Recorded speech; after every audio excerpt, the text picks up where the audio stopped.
Hej, jeg hedder Adam, og vi er en gruppe gymnasieelever fra Ørsted Gymnasium, og vi skal så lave et AT-projekt. Vi har så fået at vide, at det skal være bæredygtigt og innovativt. Vi har fået faget matematik, samfundsfag og erhvervsøkonomi. Vores produkt hedder Greenspin, som går ud på, at vi sætter en generator bag spændingscykler, og den så genererer bevægelsesenergi til kinetisk energi. Og den energi vil vi så bruge til at lave både lysenergi og varmeenergi, og vi vil så sælge, hvis der er overskud, så vil vi så sælge det videre til døgn.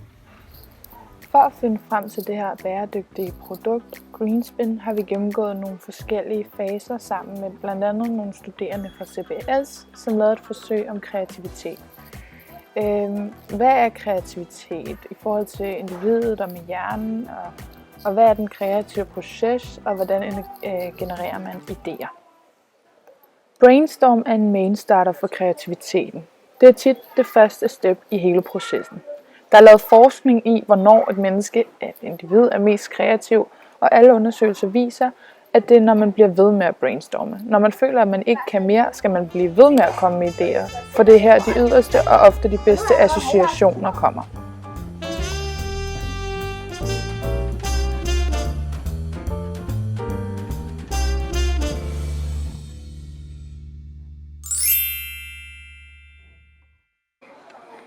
Man kan finde ud af, hvilken kreativ type man er, og ud fra det blande forskellige typer for at supplere hinanden bedst muligt med forskellige evner.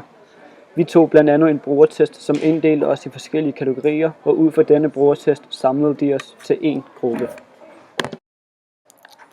Vi blev så inddelt i innovators og adopters, og overordnet set, så innovators, det er dem, der opdager problemerne, de er internationale, de er uforudsættelige.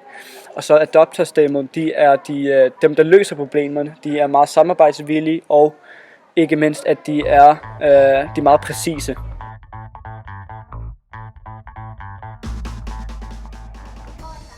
Og derfor supplerer innovators og adopters hinanden meget godt. I forhold til vores produkt, så har vi blandt andet kommet ind på en samfundsvidenskabelig metode, hvor vi har analyseret tabeller, figurer, modeller, og det vil så sige den kvalitative metode.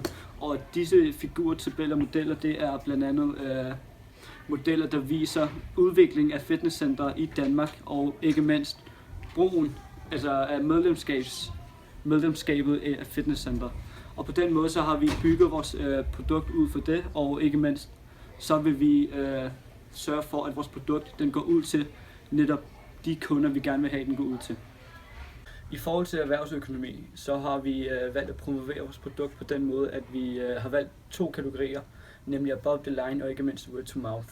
Vi har med vores produkt blandt andet valgt at anvende messemedier for at få vores budskab ud til vores kunder, i form af for eksempel, at vi har betalt for reklameydelser, for at kunne lave tv-reklamer med partnerskabet med vores partner Fitness.dk, og vi som virksomhed har valgt at anvende netop denne form til at promovere en langsigtet fremtidsplan af vores virksomhed. Og et eksempel på dette det er, at vi har sat en prototype af vores produkt ud på Strøget, hvor vi har ladet civile personer prøve vores produkt, og så give deres mening om det, så hvor vi har så forklaret, hvad vores mål er med vores produkt.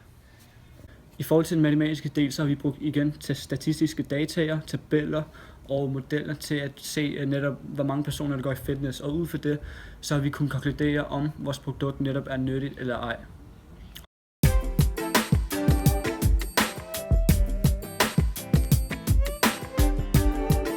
Fitnesscentrene har i en lang årrække oplevet et kraftigt boom i antallet af deres medlemmer. Undersøgelser og statistikker viser, at i 1964 var det kun 15% af befolkningen, der dyrkede motion. I år 2004, som er den seneste del af deres undersøgning, var det 58%, der var aktiv dagligt. Foundable har lavet en artikel om, at fitness er danskernes nye nationalsport. Fitness er en megatrend. Bæredygtighed er en megatrend. Så derfor har vi udviklet et produkt, der gør, at når du træner, så producerer du grøn energi. Greenspin. Adam er nu på vej i fitness for at spinde. Som Ditte sagde, er han kun en af de mange danskere, som spinder.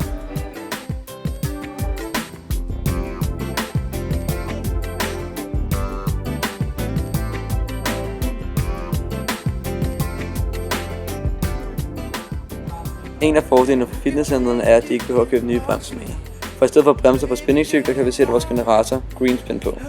Nu er det ikke bremser, der sidder og laver modstand, men vores generator, som endda laver det om til energi, der kan bruges i hjemmet. Nu kan folk træne det fordel for dem selv, for miljøet og for at spare penge samtidig.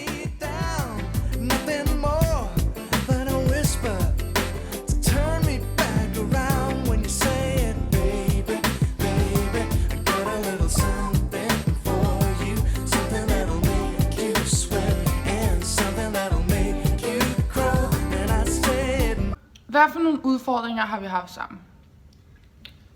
Altså, jeg synes ikke rigtigt, at vi har haft nogle udfordringer. Nok den største udfordring, eller vores første udfordring, det var først og fremmest at sige, hvad jeg var. Om jeg var en innovator eller adapter, fordi at, jeg fik ikke rigtig noget tildel af de der fra CBS. Så det var noget, vi skulle tænke os frem til. Ja, og så var det lige at få koordineret, hvornår vi skulle filme og ordne alle de der ting. Men det gik egentlig rigtig godt, og vi fik arbejdet rigtig godt sammen, både i går og i forgårs, og i mandags lavede vi også noget på det. Ja. Så vi har haft flest gode ting, og jeg arbejder godt sammen. Ja, vi er sgu en god gruppe. Og vi er bare klar til European Business Games. Ja. Uma dança nova, misturada samba com sapato, mambo com rumba, tua mão na minha e a minha na